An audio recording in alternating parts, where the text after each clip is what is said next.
யாராவது இங்க எனக்கு ரொம்ப நோய் இருக்கு, நான் ரொம்ப கஷ்டப்படுறேன், ஒரு ட்ரீட்மெண்ட் எடுத்துட்டு இருக்கேன், அந்த மாதிரி பிரச்சனை இருந்தா அவங்களுக்கு நான் ஒரு ஸ்லோகம் சொல்றேன் இந்த மேடையில.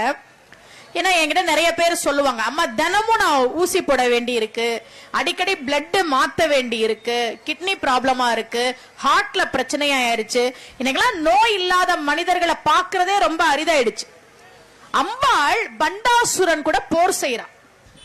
இந்த லலிதா சகஸ்ர நாமம் அப்படின்றதே அன்னை லலிதாம்பிகையினுடைய புகழை பாடக்கூடிய ஒரு நூல். அந்த லலிதாம்பிகை பண்டாசுரனோடு லலிதாம்பிகை போர் செய்கிறாள். ஒவ்வொரு நாளும் ஒவ்வொரு விதத்திலே பண்டாசுரன் தாக்குதல் நடத்துறான். அம்பாள் அதுக்கு ஏத்த மாதிரி அவன் கூட போர் செய்யறான். ஒரு நாள் இந்த பண்டாசுரன் உலகத்துல இருக்கக்கூடிய நோய் கிருமிகள் எல்லாத்தையும் சேர்த்து அத ஒரு அஸ்திரமாக்கி மகா ரோகாஸ்திரமாக அம்பாள் மீது வீசுகிறான். ரோகம்னா நோய். இன்னைக்கு எப்படி வைரஸ் கிருமிகள் எல்லாம் மத்த நாட்டினர் மேல பரப்பி வெளிநாடுகள் சதி பண்ணுதோ அதை அன்னைக்கே பண்டாசுரன் பண்ணிருக்கிறான். மகா ரோகாஸ்திரத்தை அம்பாள் மேல வீசுறான்.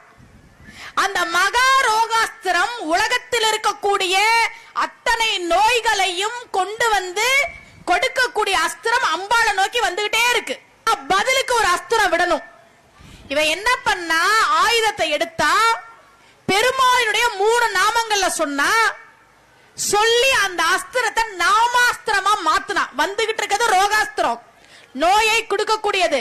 அதை வீழ்த்துறதுக்கு பெருமாளினுடைய 3 நாமங்களை சொல்லி நாமாஸ்திரமாக்கி அந்த நாமாஸ்திரத்தை அம்பாள் வீசினால் பண்டாசுரன் வீசிய ரோகாஸ்திரத்தை அம்பாள் வீசிய நாமாஸ்திரம் வீழ்த்தியது. அந்த நாமங்கள் என்னென்ன தெரியுமா?